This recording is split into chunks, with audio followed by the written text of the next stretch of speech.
చేశారు అండ్ నాని గారు సపోర్ట్ చేశారు. So what about other heroes అంటే we all know every one has their own interest కదండి, మనం ఎవరిని ఫోర్స్ చేయలేం. And we know every one is I wouldn't say selfish, కానీ ఎవరి గురించి వాళ్ళు చూసుకుంటారు. So not every one has the balls to come and defend support Pawan Kalyan గారు.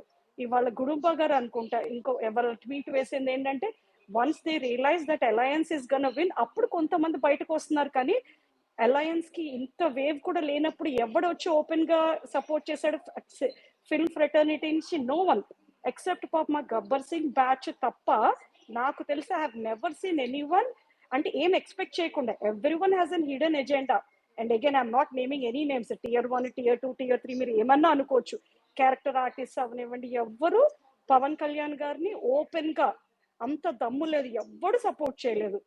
So so so I'm not even expecting any one to support. అయినా మనకి ఎవరు కావాలండి, మనకి పవన్ కళ్యాణ్ గారు ఉంటే చాలు. వాడెవడొచ్చి మనల్ని ఉద్ధరించేది ఏమీ లేదు, ఈయనే అందరినీ ఉద్ధరిస్తున్నారు. మనకి ఎవడో వచ్చి సపోర్ట్ చేసినంత మాత్రాన మనకి అడ్వాంటేజ్ ఏమీ లేదు.